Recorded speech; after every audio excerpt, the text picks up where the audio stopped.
श्री गणेशाय नमः। श्री ज्ञानेश्वरी भावार्थ दीपिका अध्याय पहिला।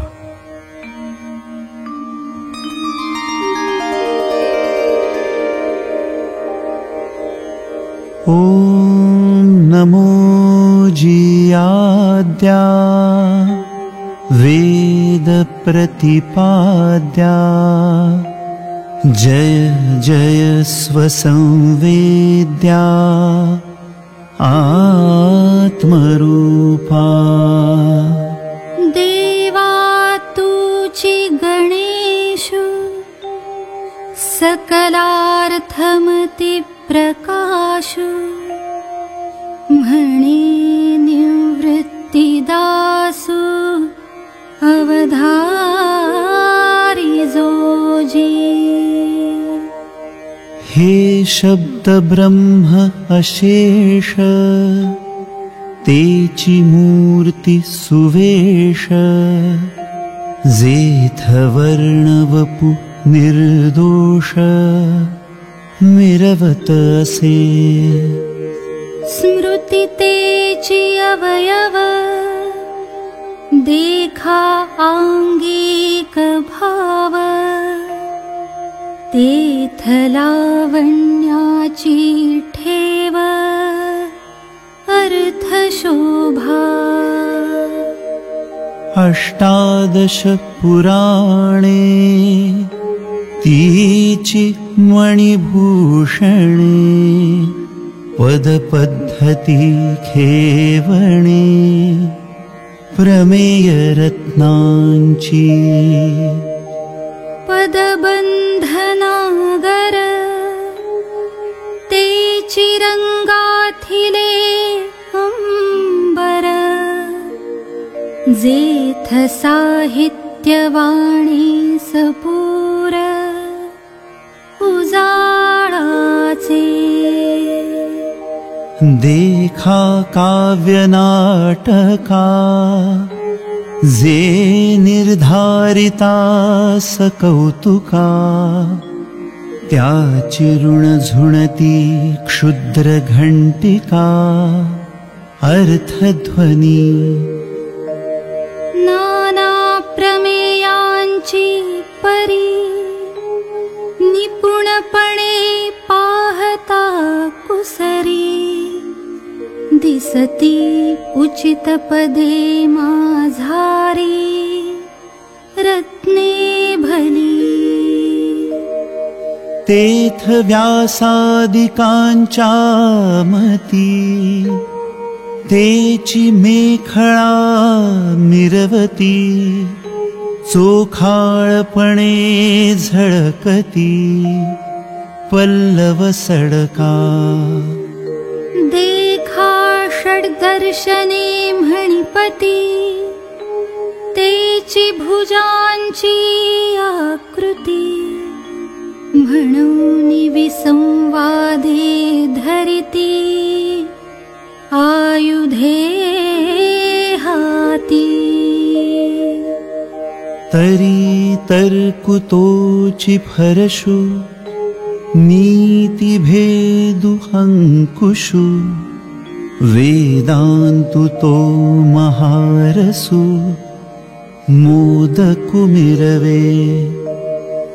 एके हाती दंतु जो स्वभावता खंडितु तो बौद्धमत संकेतु वार्तिकांचा। मग सहजे सत्कारवादु तो पद्म करु वरदु धर्म प्रतिष्ठा तो सिद्धु अभयहस्तु। देखा विवेकवंतु सुविमळु तोची शुंडा दंडु सरळु जेथ परमानंदु केवळु महासुखाचा। तरी संवादु तोची दशनु जो समता शुभ्रवर्णो देवो उन्मेष सूक्ष्मेक्षणो विघ्नराजो मज अवगमलिया दोनी मीमांसा श्रवणस्थानी बोधमदामृतमुनि अली सेविते प्रमेय प्रवाल सुप्रभ द्वैताद्वैत तेचि निकुंभ सरिसे पणे एकवटत इभमस्तकावरी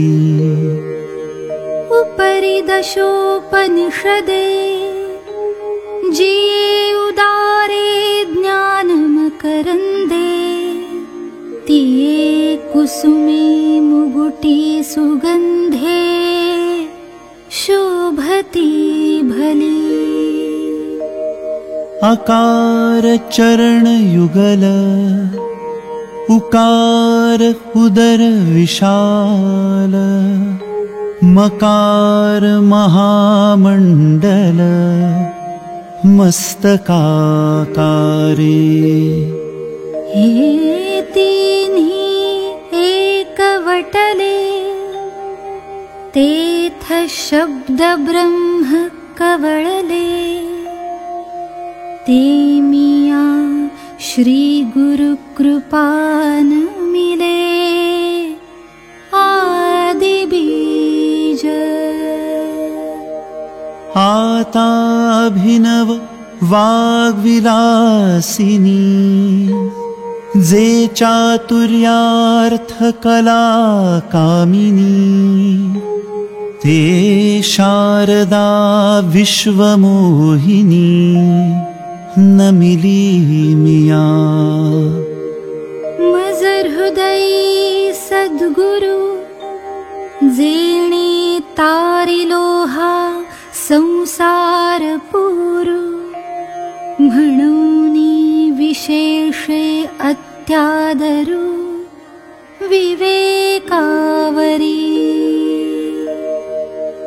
जैसे डोळ्या अंजन भेटे ते वेळी दृष्टीसी फाटा फुटे मगवास पाहिजे तेथ प्रगटे महानिधी का चिंतामणी जालिया हाती सदा विजय वृत्ति मनोरथी तैसामी पूर्ण काम श्री निवृत्ति ज्ञान देवो म्हणे म्हणोनी जाणतेने गुरु भजिजे तेणे कृतकार्य होईजे जैसे मूळ सिंचने सहजे शाखा पल्लव संतोषती का तीर्थे जिये त्रिभुवनी तिये घडती समुद्रावगाहनी नातरी अमृतरसास्वादनी रस सकळ तैसा पुढत पुढती तोची मिया अभिवंदिला श्री गुरुची जो अभिलषित मनोरुची पुरविता तो आता अवधारा कथा गहन जे सकळा कौतुका जन्मस्थान की अभिनव उद्यान विवेक तरुचे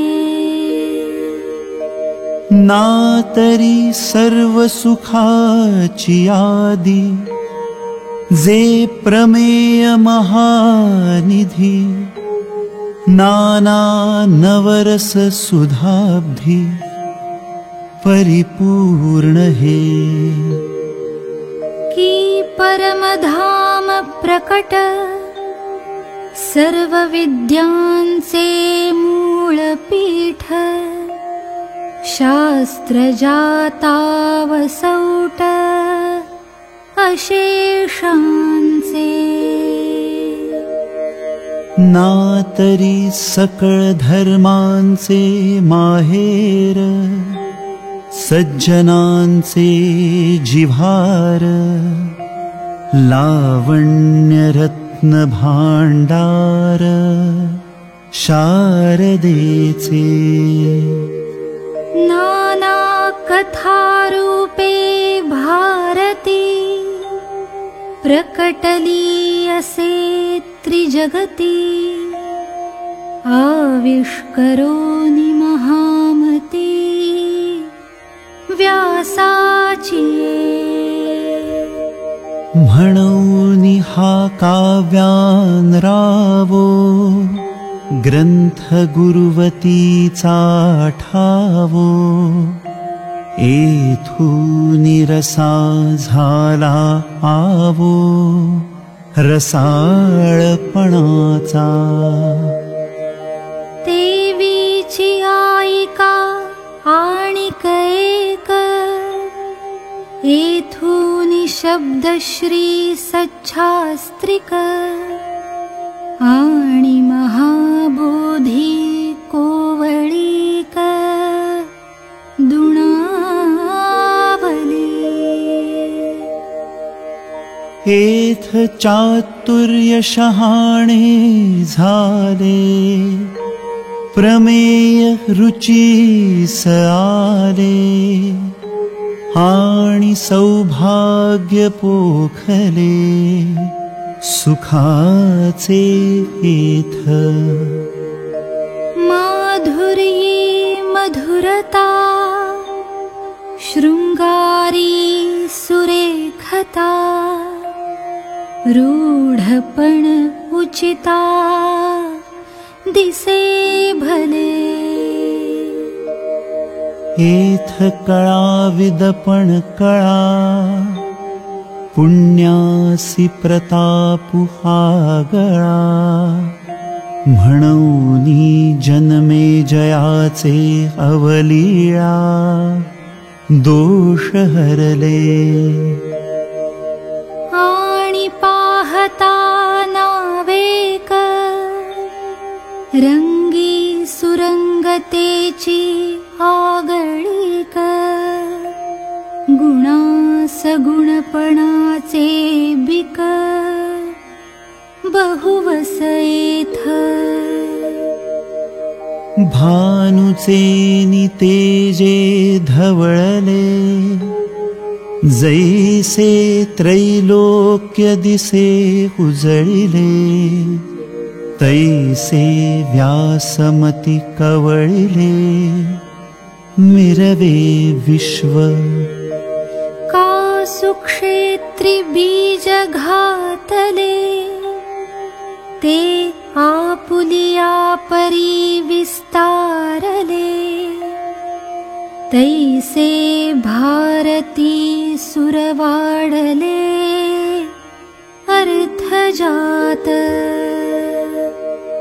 ना तरी नगरांतरी वसिजे तरी नागराची होईजे तैसे व्यासोक्ती तेजे धवळत सकळ की प्रथम वयसा काळी लावण्याची नव्हाळी प्रगटे जैसी आगळी अंगनांगी ना तरी उद्यानी माधवी घडे तेथ वनशोभेची खाणी उघडे आदिला पासौनी अपाडे जिया परी नाना घनीभूत सुवर्ण जैसे न्याहाळिता साधारण मग अलंकारी बरवेपण निवाडू दावी तैसे व्यासोक्ति अलंकारिले आवडे ते बरवेपण पातले ते जाणूनी काय आश्रयिले इतिहासी नाना पुरतिये प्रतिष्ठे लागी सानीव धरूनी आंगी पुराणे आख्यान रूपे जगी भारताली म्हणूनी महाभारती नाही ते नोहेची लोकीतिही येणे कारणे म्हणिपे पाही व्यासोच्छिष्ट जगत्त्रय ऐसी जगी सुरस कथा जे जन्मभूमी परमार्था मुनी सांगे नृपनाथा जनमे जया जे अद्वितीय उत्तम पवित्रैक निरुपम परम मंगलधाम अवधारिजो आता भारत कमल परागु गीताख्यु प्रसंगु जो संवादला श्रीरंगु अर्जुनेसी नातरी शब्द ब्रह्माब्धि मथियला व्यास बुद्धि निवडिले निरवधि नवनीत हे मग ज्ञानाग्नि संपर्के कडसिले निविवेके पद आले परिपाके आमोदासी जे अपेक्षिजे विरक्ती सदा अनुभविजे संती सोहम भावे पारंगती रमिजे जेथ जे आकर्णिजे भक्ती जे आदिवन्द्य त्रिजगती ते भीष्म परवी संगती म्हणितली कथा जे भगवद्गीता म्हणिजे जे ब्रह्मेशांनी प्रशंसिजे जे सनकादिकी सेविजे आदरेसी जैसे शारदीचे चंद्रकळे माझी अमृतकण कोवळे ते वेचिती मने मवाळे चकोर तलगे तिया परी श्रोता अनुभवावी हे कथा अति हळुवार पण चित्ता आणूनिया हे शब्दे वीण संवादिजे इंद्रिया नेण बोलाधि झुंबिजे प्रमेयासी। जैसे भ्रमर परागुनेती परी कमळदळे नेणती, तैसी परी आहे सेविती ग्रंथी ये। का आपुला ठावो न सांडिता, आलिंगिजे चंद्र प्रकटता, हा अनुराग भोगिता कुमुदिनी जाणी। ऐसे निगंभीरपणे स्थिरावलोनि अंतःकरणे, हाथिला तोची जाणे मानू हिये।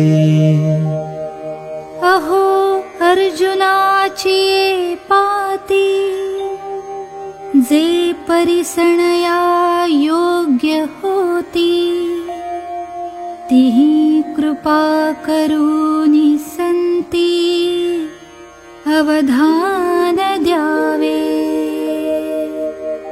हे सलगी म्या म्हणितले, चरणा लागोनी विनविले, प्रभु सखोल हृदय आपुले म्हणोनिया। जैसा स्वभाव माय बापांचा, अपत्य बोले जरी बोबडी वाचा, तरी अधिक चितयाचा संतोष आथी। तैसा तुम्ही मी अंगीकारिला, सज्जनी आपुला म्हणितला, तरी उणे सहजे उपसाहला प्रार्थू काई। परी अपराधुतो आणिक आहे, जे मी गीतार्थ कवळू पाहे, ते अवधारा विनवूला हे म्हणूनिया। हे अनावर न विचारिता, वायाची दिवसा उपनला चित्ता, ये रवी भानुतेजी काय खद्योता शोभा हाथी। कीटिटिभू चांचुवरी, मापसूये सागरी, मी नेण तू त्या परी प्रवर्ते येथ।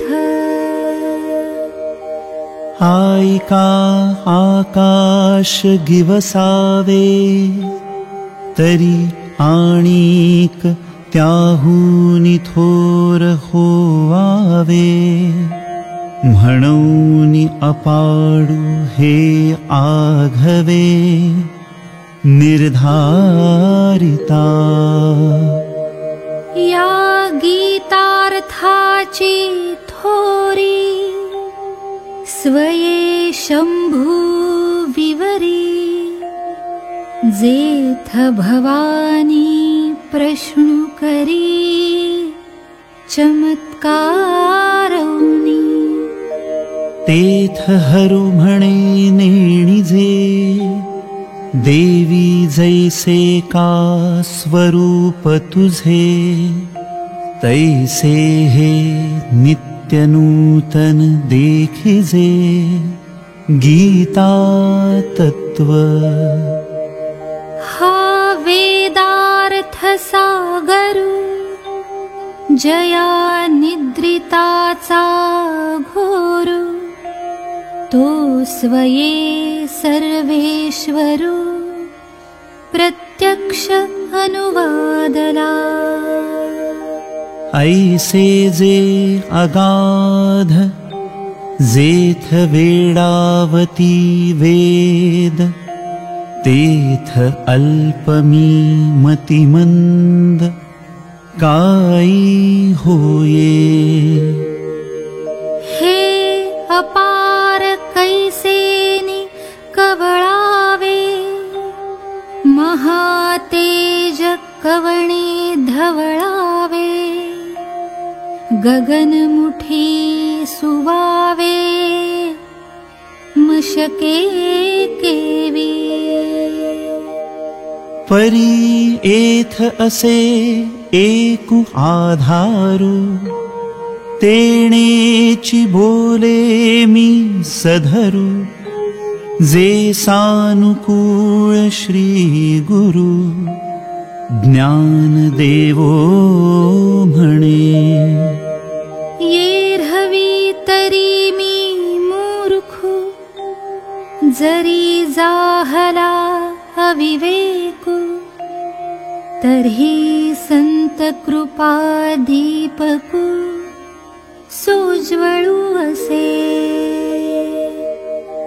लोहाचे कनक होये, हे सामर्थ्य परिसीच आहे, की मृतही जीवितला आहे अमृत सिद्धी। जरी प्रकटे सिद्ध सरस्वती, तरी मुकयाहि आथी भारती। एथ वस्तु सामर्थ्य शक्ति नवलकायी। जयाते कामधेनु माये, तयासी अप्राप्य काही आहे। म्हणूनि मी प्रवर्तोला आहे ग्रंथी ये। तरी न्यूनते पुरते, अधिकते सरते, करूनि घेयावे हे तुमते विनवितु असे। आता देई जो अवधान, तुम्ही बोलविल्या मी बोलेन। जैसे चेष्टे सूत्राधीन, दारुयंत्र तैसा मी अनुग्रहितु, साधूंचा निरूपितु, ते आपुलिया परी अलंकारितु, भलतया परी। तव श्री गुरु म्हणती राही, हे तुझ बोलावे न लगे काही। आता ग्रंथा चित्त देई, झडकरी वेगा। या बोला निवृत्तिदासु, पावूनि परम उल्हासु, म्हणे परियसा मना अवकाशु देऊनिया। तरी पुत्र स्नेहे मोहितु, धृतराष्ट्र असे पुसतु, म्हणे संजया सांगे मातु कुरुक्षेत्रीची। जे धर्मालय म्हणिजे, तेथ पांडव आणि माझे, गेले असती व्याजे झुंझाचे। तरी तेची ये तुला अवसरी, काय किजत असे येर येरी, ते झड करी कथन करी मज प्रती. तिये वेळी तो संजय बोले, म्हणे पांडव सैन्य उचलले, जैसे महाप्रळयी पसरले कृतांत मुख. तैसे ते घनदाट उठावले एक वाट, जैसे उसळले काळकूट धरी कवण. नातरी वडवानळू साधुकला, प्रळयवाते पोखला, सागरु शोषूनि उधवला अंबरासी. तैसे दळ दुर्धर नानाव्यूही परिकर, अवगमले भयासुर तिये काळे. ते देखोनिया दुर्योधने, अभेरिले कवणे माने, जैसेन गणिजे पंचानने गजघटाते. मग द्रोणापासी आला, तया ते म्हणे हा देखिला, कैसा दळभारू उचलला पांडवांचा. गिरिदुर्ग जैसे चालते, तैसे विविध व्यूह सभवते, रचिले आथि बुद्धिमन्ते द्रुपद कुमरे. जो का तुम्ही शिक्षा पिला, विद्या देऊनी कुरुठा केला, तेणे हा सैन्य सिंह पाखरिला. देख देख आणि कही असाधारण, जे शस्त्रास्त्री प्रवीण, क्षात्रधर्मी निपुण, वीर आहाती. जे बळे प्रौढी पौरुषे, भीमार्जुना सारिखे, ते सांगेन कौतुके प्रसंगेची. एथ युयुधानु सुभटु, आला असे विराटु, महारथी श्रेष्ठ द्रुपद वीरु. चेकितान धृष्टकेतु, काशीराज वीर विक्रांतु, उत्तमौजा नृपनाथु शैब्य देख. हा कुंती भोज पाहे, एथ युधामन्यु आला आहे, आणि पुरुजितादिराय हे सकळ देख. हा सुभद्रा हृदय नंदनु, जो अपरू नवार्जुनु, तो अभिमन्यु म्हणे दुर्योधनु, देखे द्रोणा. आणि कही द्रौपदी कुमार, हे सकळही महारथी वीर, मिती नेणिजे परी अपार, मीनले असती. आता आमुच्या दळी नायक, जे रूढवीर सैनिक, ते प्रसंगे आईक सांगिजती.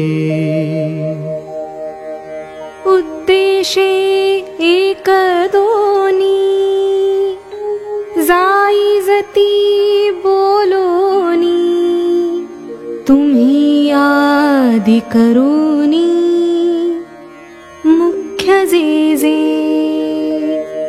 हा भीष्म गंगानंदनू, जो प्रताप तेजस्वी भानू, रिपुगज पंचाननू, कर्णवीरू. या एकेकाचेनी मनोव्यापारे, हे विश्व होय संहरे. हा कृपाचार्यो न पुरे, एकलाची. एथ विकर्णवीरू आहे, हा अश्वत्थामा पैल पाहे. याचा आडदरू सदा वाहे, कृतांतुमनी. समितिंजयो सौमदत्ती, ऐसे आणी कही बहुत आहाती. जयांची या बळामिती, धाताही नेणे. जे शस्त्रविद्या पारंगत, मंत्रावतार मूर्त, हो काजे अस्त्रजात, एथूनी रूढ. हे अप्रतिमल्ल जगी, पुरता प्रतापु अंगी. परी सर्व प्राणे मजची लागी, आराईले असती. पतिव्रतेचे हृदय जैसे, पती वाचूनी न स्पर्शे. मी सर्वस्वया तैसे, सुभटासी. आमुचिया काजाचे निपाडे, देखती आपुले जीवित थोकडे. ऐसे निरवधी चोखडे, स्वामी भक्त. झुंजती कुळकणी जाणती, कळे कीर्तीसी जिती. हे बहु असो क्षात्रनीती, एथोनिया. ऐसे सर्वा परी पुरते, वीरदळी आमुते. आता काय गणू याते, अपार हे. वरी क्षत्रिया माजी श्रेष्ठू, जो जगजेठी जगी सुभटू. तया दळवैपणाचा पाटू, भीष्मासी पै. आता याचेनी बळे गवसले, हे दुर्ग जैसे पन्नासिले. येणे पाडे थे कुले, लोकत्रय.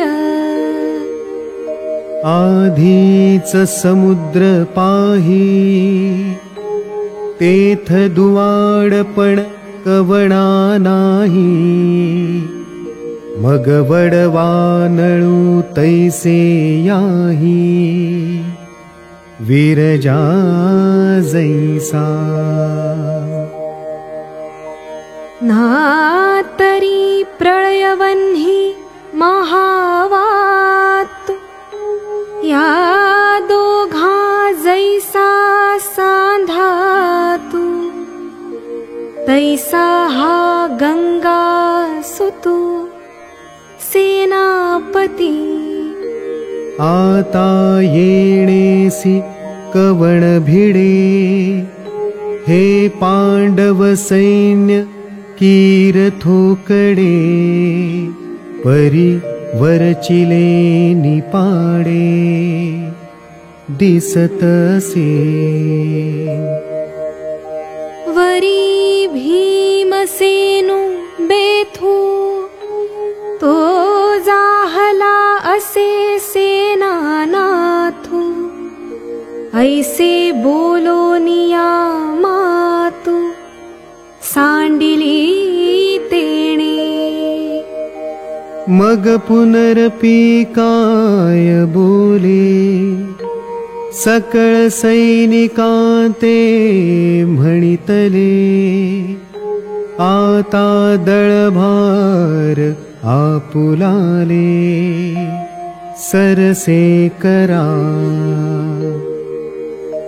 जयाजिया अक्षौहिणी तेणे तिया आरणी वरगण कवण कवणी महारथिया तेणे तिया आवरिजे भीष्मातळी राहिजे द्रोणा ते म्हणे पाहिजे तुम्ही सकळ हाची एकू रक्षावा मी तैसा हा देखावा येणे दळभारू आघवा साचू आमुचा या राजयाची या बोला सेनापती संतोषला मग तेणे केला सिंहनादू तो गाजतसे अद्भुतू दोन्ही सैन्य आंतू प्रतिध्वनी न समातू उपजतसे तयाची तुलगा सवे वीर वृत्तीचे निथावे दिव्य शंख भीष्म देवे आस्फुरिला ते दोन्ही नाद मीनले तेथ त्रैलोक्य बधिरी भूत जाहले जैसे आकाश का पडिले तुटोनिया घडघडीत अंबर उचंबळत सागर क्षोभले चराचर कापतसे तेणे महाघोष गजरे दुमदुमिताती गिरिकंदरे तव दळा माजी रणतुरे आस्फुरिली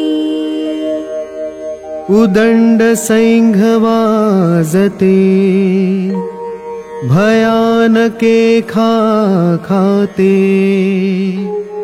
महाप्रळयो जेथे धाकडासी। भेरी निशाण मांदळ, शंख काहळ भोंगळ, आणि भयासुर रणकोल्हाळ सुभटांचे। आवेशे भुजा त्राहाटिती, विसणेले हाका देती। जेथ महामदभद्र जाती, आवर्तिना।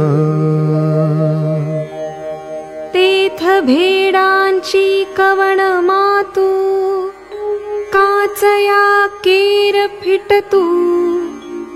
जेणे दचकला कृतांतू, आंगणे घे। एका उभयाची प्राण गेले, चांगांचे दात बैसले। बिरुदाचे दादुले हिवताती। ऐसा अद्भुत तूर बंबाळू, ऐकोनी ब्रह्मा व्याकुळू। देव म्हणती प्रळय काळू, वोढवलाजी। ऐसी स्वर्गी मातू, देखोनी तो आकांतू। तव पांडव दळा आंतू, वर्तले काई। हो का निजसार विजयाचे, की ते भांडार महातेजाचे। जेथ गरुडाची ये जावळी येचे, कांतले चारही। की पाखांचा मेरू जैसा, रहंबरू मिरवतसे तैसा। तेजे कोंदाटलिया दिशा, जयाचेनी। जेथ अश्ववाहकू आपण, वैकुंठीचा राणा जाण। तया रथाचे गुण, काय वर्णू। ध्वजस्तंभावरी वानरू, तो मूर्तिमंत शंकरू। सारथी शारंगधरू, अर्जुनेसी। देखा नवलतया प्रभूचे, अद्भुत प्रेम भक्ताचे। जे सारथ्यपण पार्थाचे, करीतू असे। पायकू पाठीसी घातला, आपण पुढा राहिला। तेणे पांचजन्यू आस्फुरिला, अवलीळाची। परी तो महाघोषू थोरू, गरजतू असे गहिरू। जैसा उदेला लोपी दिन करू, नक्षत्राते। तैसे तुरबंबाळू भवते, कौरवदळी गाजत होते। ते हार पोनी नेणो केऊते, गेले तेथ। तैसाची देखे ये रे, निनादे अति गहिरे।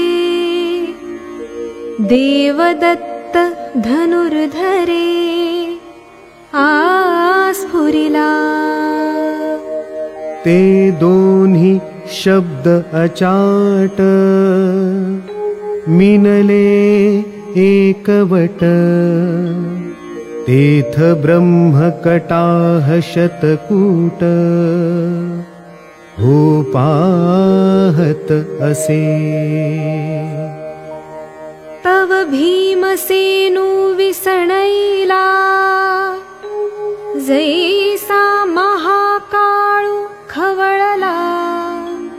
तेणे पौंड्र आस्फुरिला महाशंखू। तो महाप्रलय जलधरू जैसा घडघडिला गहिरू। तव अनंत विजयो युधिष्ठिरू आस्फुरित असे। नकुळे सुघोषु सहदेवे मणिपुष्पकु। जेणे नादे अंतकू गजबजला ठाके। तेथ भूपती होते अनेक द्रुपद द्रौपदेयादिक। हा काशीपती देख महाबाहू। तेथ अर्जुनाचा सुतू सात्यकी अपराजितू। धृष्टद्युम्नु नृपनाथो शिखंडी हन। विराटादि नृपवर जे सैनिक मुख्य वीर। तिही नाना शंख निरंतर आस्फुरिले। तेणे महाघोष निर्घाते शेष कूर्म अवचिते। गजबजोनी भूभाराते सांडू पाहती। तेथ तिन्ही लोक डळमळीत मेरु मांदार आंदोळीत। समुद्र जळ उसळत कैलास वेरी। पृथ्वी तळ उलथो पहात आकाश असे आसुडत। तेथ सडा होत नक्षत्रांचा। सृष्टी गेली रे गेली देवा मोकळवादी जाहली। ऐशी एकटाळी पिटली सत्यलोकी। दिहाची दिन थोकला जैसा प्रलय काळ मांडला। तैसा हाहाकारू जाहला तिन्ही लोकी। ते देखोनी आदि पुरुषु विस्मितू म्हणे झणे होय पांतु। मगलो पिला अद्भुतू संभ्रमुतो। म्हणूनी विश्व सावरले एरहवी युगांत होते वोडवले। जै महाशंख आस्फुरिले कृष्णादिकी। तो घोष तरी उपसंहरला परी पडिसाद होता राहिला। तेणे दळभार विध्वंसिला कौरवांचा। जैसा गजघटांतु सिंहलीला विदारितु, तैसा हृदयाते भेदितु कौरवांचिया। तो गाजत जव ऐकती, तव उभेची हिये घालिती। एकमेकाते म्हणती, सावध रे सावध। तेथ बळे प्रौढी पुरते, महारथी वीर होते। तिही पुनरपि दळाते आवरिले। मग सरिसे पणे उठावले, दुणवटोनी उचलले। तया दंडी क्षोभले लोकत्रय। तेथ बाणवरी धनुर्धर, वर्षताती निरंतर। जैसे प्रलयांत जलधर, अनिवारका। ते देखलिया अर्जुने, संतोष घेऊनी मने। मग संभ्रमे दिठी सेने, घाली तसे। तव संग्रामी सज्ज जाहले, सकळ कौरव देखिले। तव लीला धनुष्य उचलिले, पंडुकुमरे। ते वेळी अर्जुन म्हणतसे देवा, आता झडकरी रथुपे लावा। नेऊनी मध्ये घालावा, दोही दळा। जवमी नावेका, हे सकळ वीर सैनिक। न्याहाळीन अशेख, झुंज तेजे।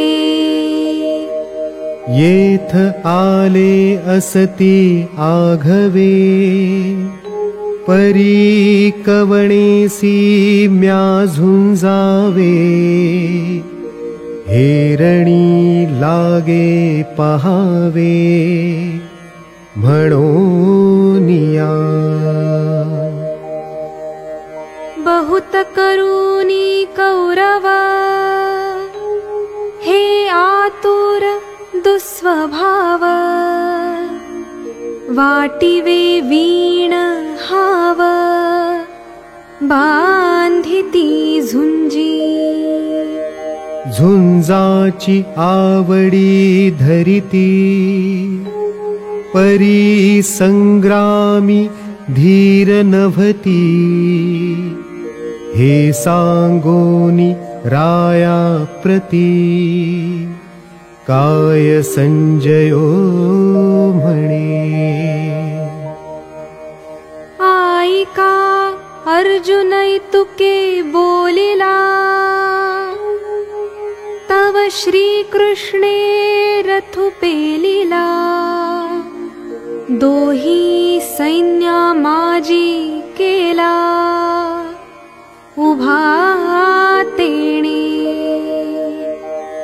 जेथ भीष्म द्रोणादिक, जवळिकेची सन्मुख। पृथ्वीपती आणिक, बहुत आहाती।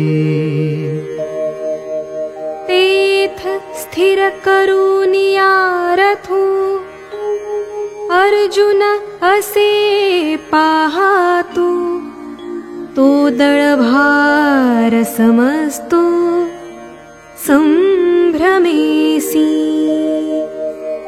मग देवा म्हणे देख देख, हे गोत्र गुरु अशेख, तव कृष्णमणी नावेक विस्मो जाहला. तो आपण या आपण म्हणे, एथ काही कवण जाणे. हे मनी धरले येणे, परी काही आश्चर्य असे. ऐसी पुढील से घेतू, तो सहजे जाणे हृदयस्थू. परियुगा असे निवांतू, तिये वेळी. तव तेथ पार्थू सकळ, पितृपितामह केवळ. गुरुबंधू मातुळ, देखता जाहला. इष्टमित्र आपुले, कुमरजन देखिले. हे सकळ असती आले, तया माझी. सुहृज्जन सासरे, आणि कही सखे सोयरे.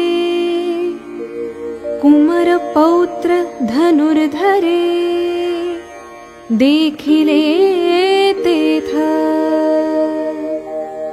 जया उपकार होते केले, की आपदीजे रक्षिले. हे असो वडील धाकुले, आदि करुणी. ऐसे गोत्रची दोही दळी, उदित झाले असे कळी. हे अर्जुने तिये वेळी, अवलोकिले. तेथ मनी गजबज जाहली, आणि आपैसी कृपाली. तेणे अपमाने निघाली, वीरवृत्ती. जिया उत्तम कुळींचिया होती, आणि गुणलावण्य आथी. तिया आणिकी ते न साहती, सुतेजपणे. नविये आवडीचे भरे, कामुक निजवनिता विसरे. मग पाडे वीण अनुसरे, भ्रमला जैसा. की तपोबळे हृद्धी, पातलिया भ्रंशे बुद्धी. मगतया विरक्तता सिद्धी, आठवेना. तैसे अर्जुना तेथ जाहले, असते पुरुषत्व गेले. जे अंतःकरण दिधले, कारुण्यासी. देखा मंत्रज्ञू बरळू जाय, मग तेथ का जैसा संचारू होय. तैसा तो धनुर्धर महामोहे आकळिला म्हणूनी असता धीरू गेला हृदयाद्रावो आला जैसा चंद्रकळी शिवतला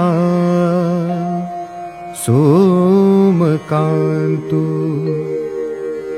तया परी पार्थ अतिस्नेहे मोहितो मग सखेद असे बोलतु श्री अच्युतेसी तू म्हणे अवधारी देवा म्या पाहिला हा मेळावा तव गोत्र वर्गु आघवा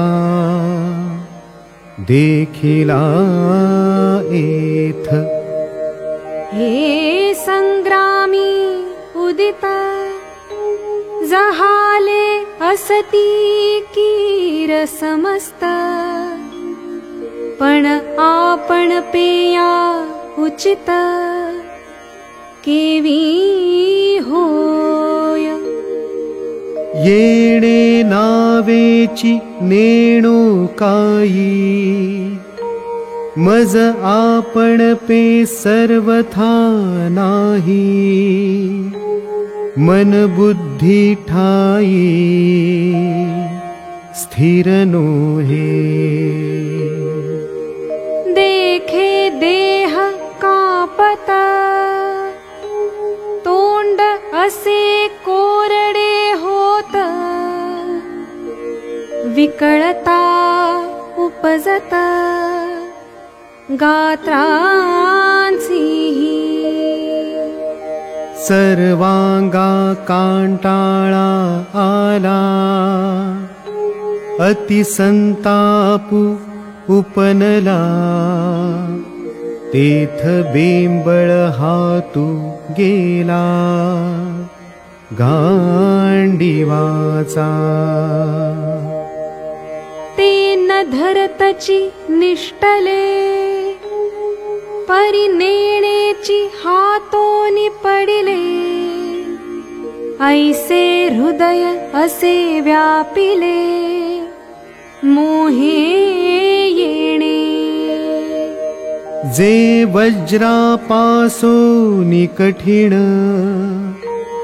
दुर्धर अति दारुण तयाहून असाधारण हे स्नेह नवल जेणे संग्रामी हरू जिंतिला निवात कवचांचा ठावो फेडिला तो अर्जुन मोहे कवळिला क्षणामाजी जैसा भ्रमर भेदी कोडे भलतैसे काष्ठ कोरडे परिकळिके माझी सापडे कोवळिये तेथ उत्तीर्ण होईल प्राणी परिते कमळदळ चिरुनेणे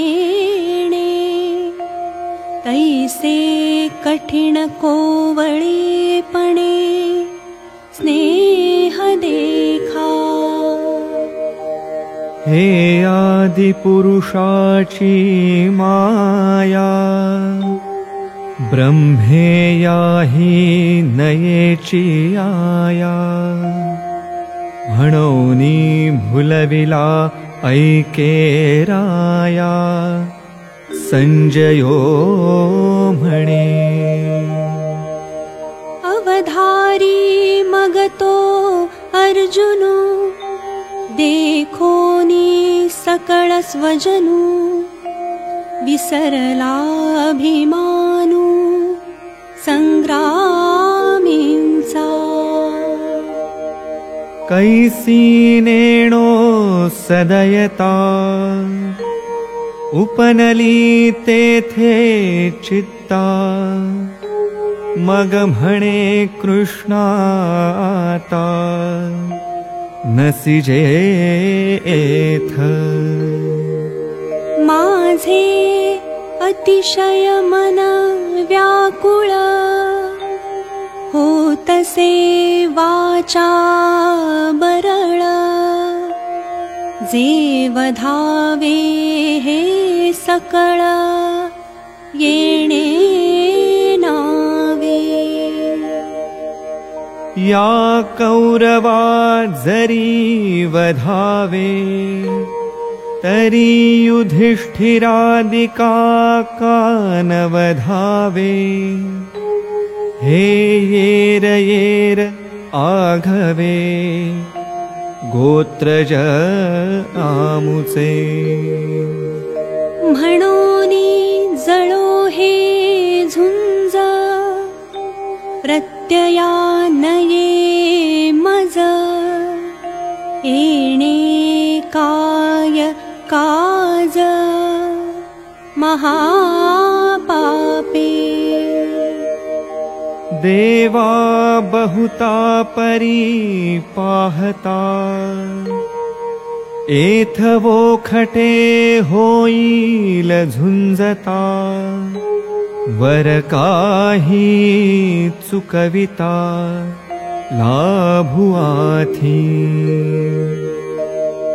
तया विजय वृत्ती काही मज सर्वथा काज नाही एथ राज्य तरी काई हे पाहुनिया या सकळांते वधावे मगजे भोग भोगावे ते जळोत आघवे पार्थु म्हणे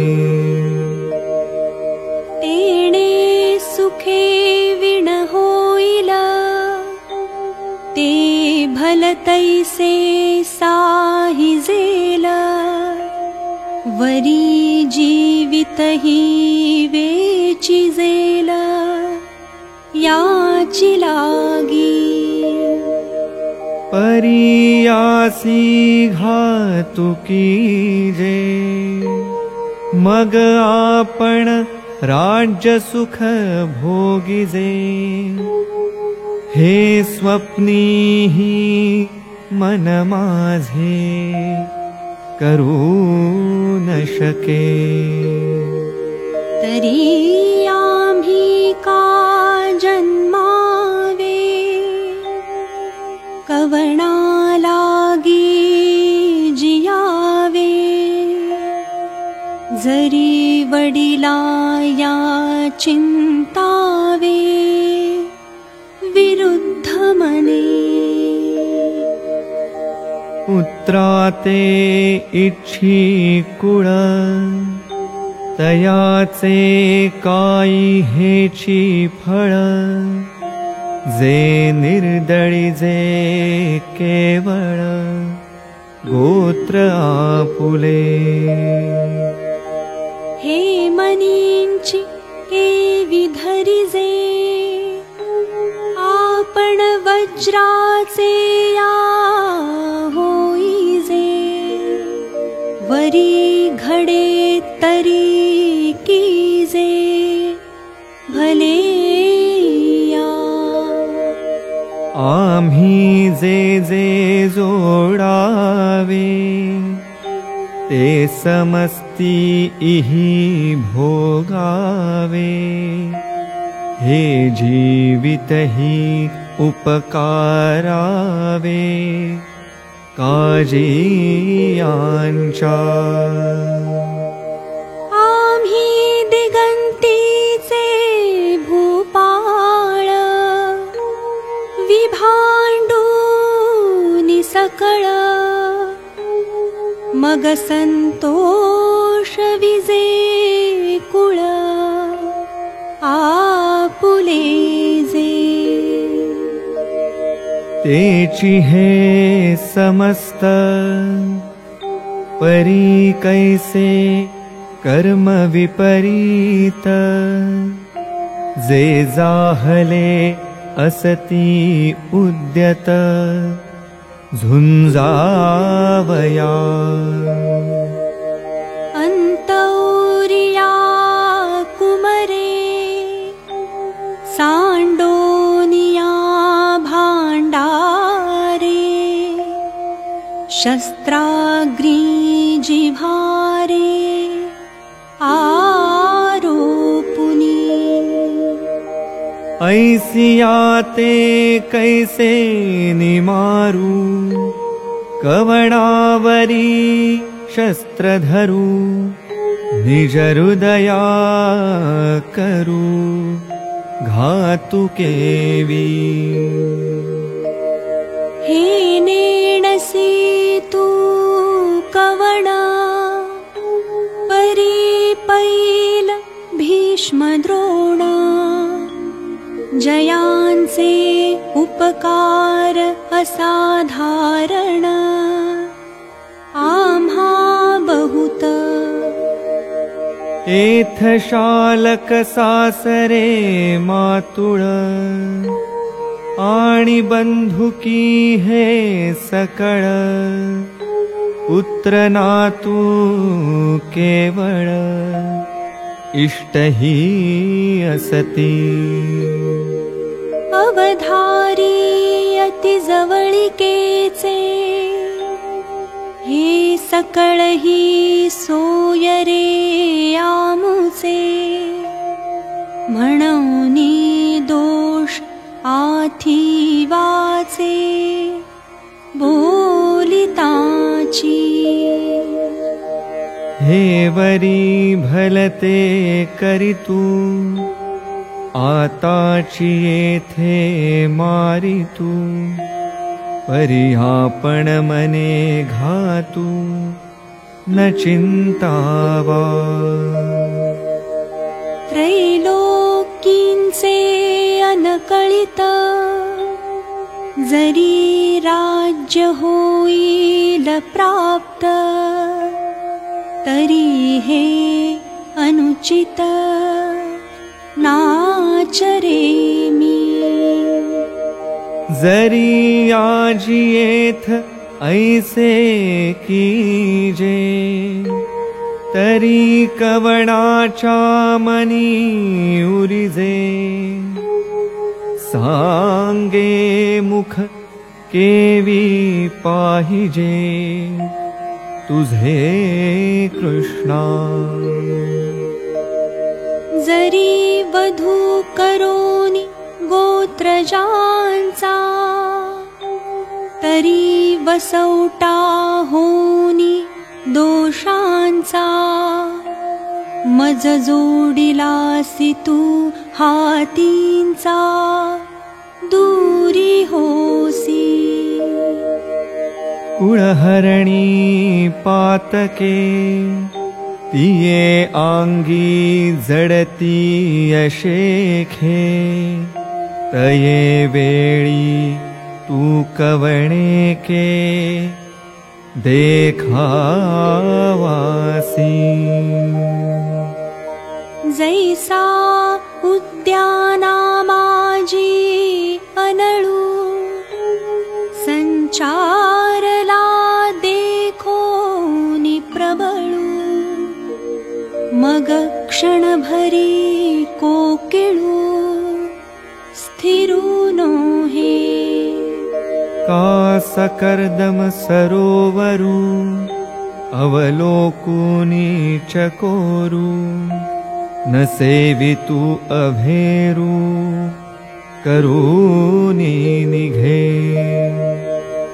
तया परी तू देवा मज झकवू नयेसी मावा जरी पुण्याचा बोलावा नाशी जैल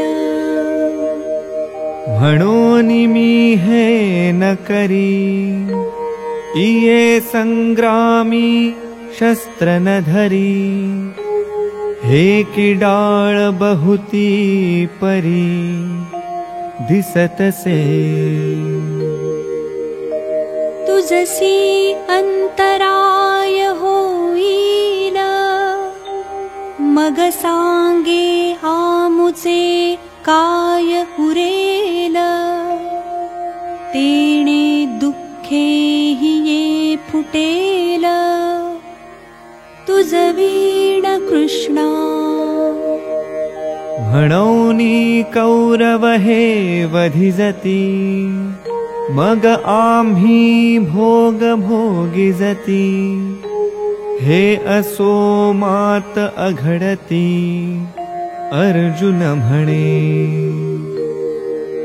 हे अभिमान मदे भुलले, जरी संग्रामा आले, तरी आम्ही हित आपुले जाणावे लागे। हे ऐसे कैसे करावे, जे आपुले आपण मारावे, जाणत जाणताची सेवावे काळकूट। हाजी मार्गी चालता, पुढा सिंहु जाहला आवचिता, तो तव सुकविता लाभु हाथी। असता प्रकाशु सांडावा, मग अंधकूप आश्रावा, तरी तेथ कवणु देवा लाभु सांगे।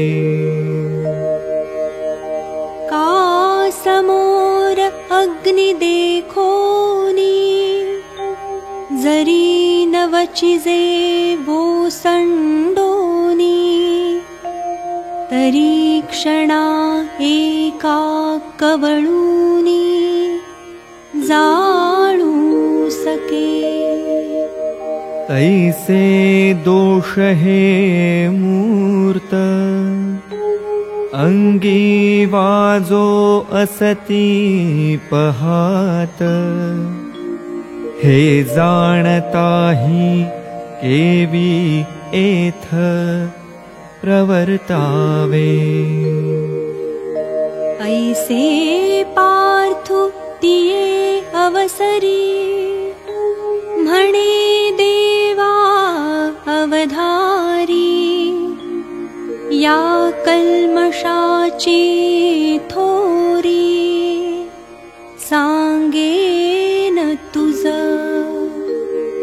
जैसे काष्ठे काष्ठमथिजे, तेथ वह्नी एक उपजे, तेणे काष्ठ जात जाळीजे प्रज्वळलेनी। तैसा गोत्रींची परस्परे, जरी वधू घडे मत्सरे, तरी तेणे महादोषे घोरे कुळची नाशे। म्हणोनि येणे पापे, वंशज धर्मु लोपे, मग अधर्मुची आरोपे कुळा माझी। एथ सारासार विचारावे, कवणे काय आचरावे, आणि विधि निषेध आघवे पारुषती।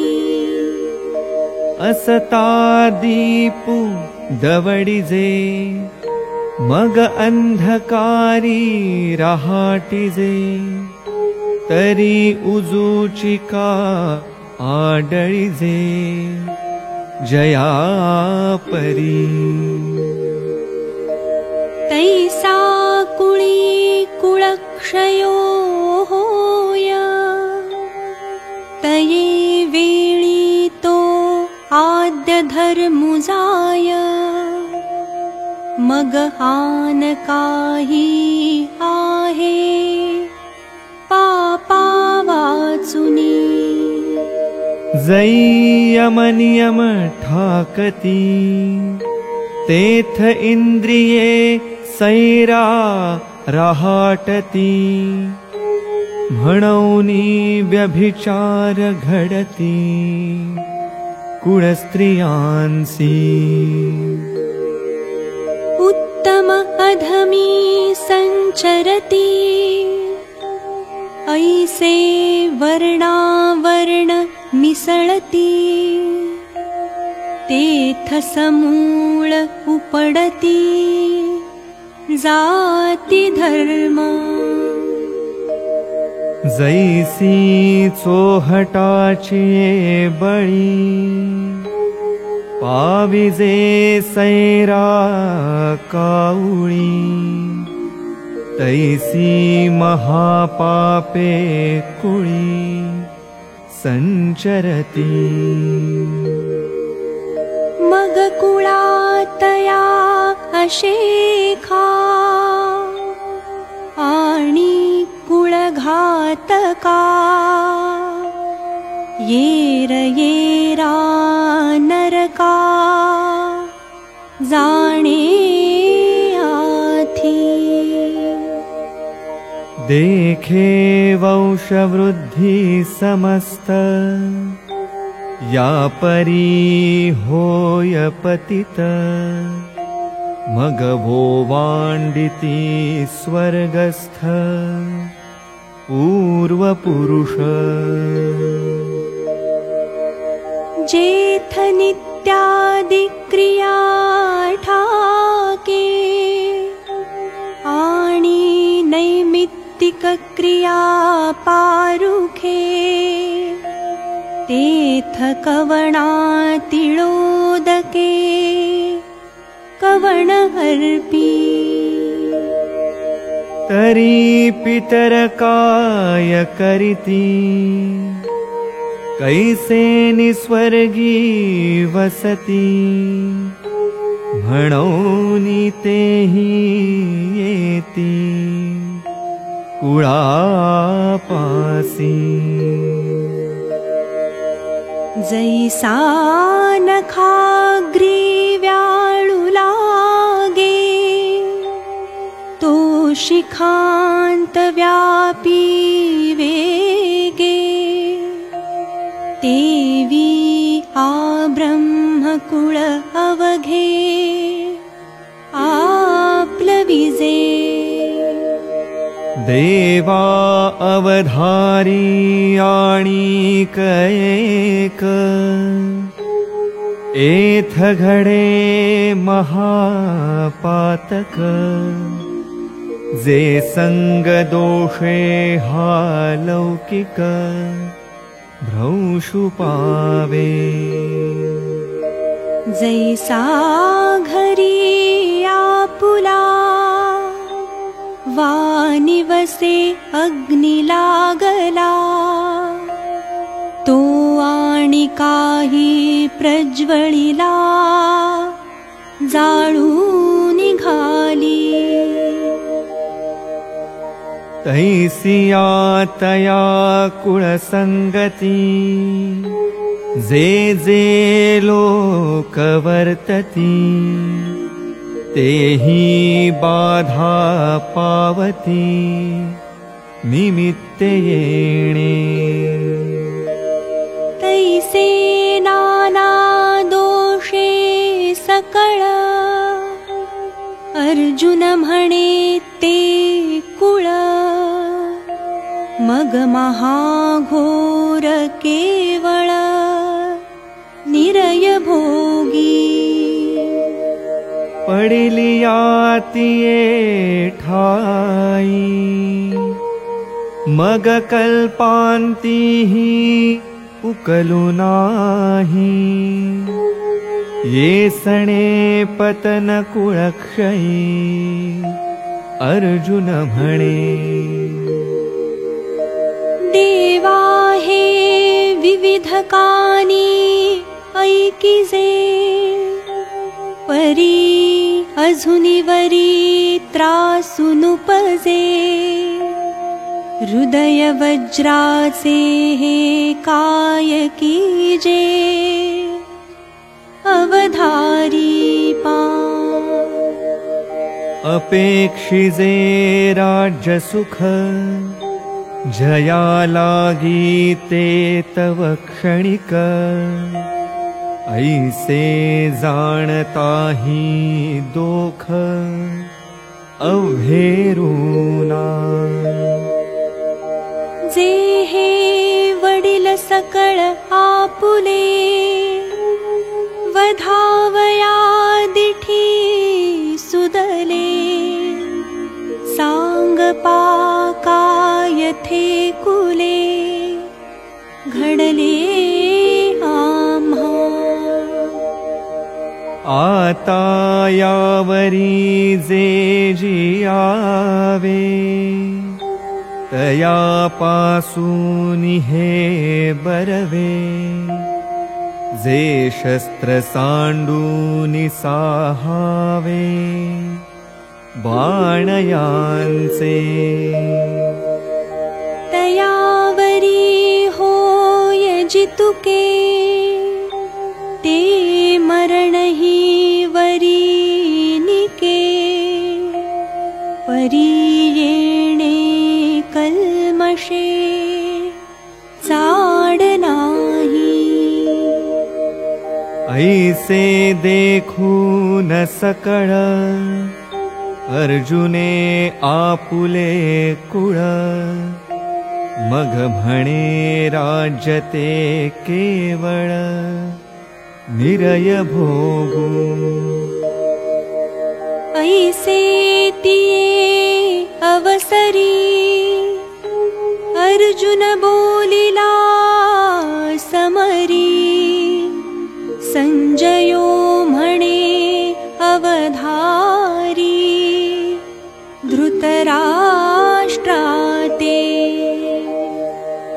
मग अत्यंत उद्वेगला न धरत गहिवरू आला तेथ उडी घातली खाला रथोनिया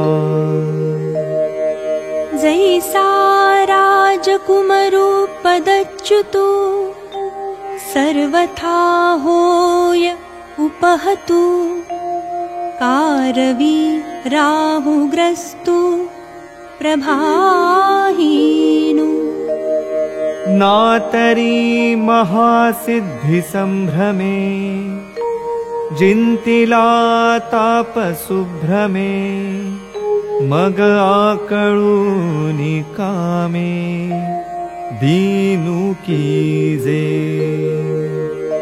तैसा तो धनुर्धरु अत्यंत दुःखे जर्जरू दिसे जेथरहं वरू त्यजिला तेणे मग धनुष्य बाण सांडिले न धरत अश्रुपात आले ऐसे ऐकराया वर्तले संजयो म्हणे आता या परीतो वैकुंठनाथो देखो निसखेद पार्थो कवणे परी परमार्थो निरूपील ते सविस्तर पुढारी कथा अति सकौतुक ऐकता ज्ञानदेव म्हणे आता निवृत्तीदासू।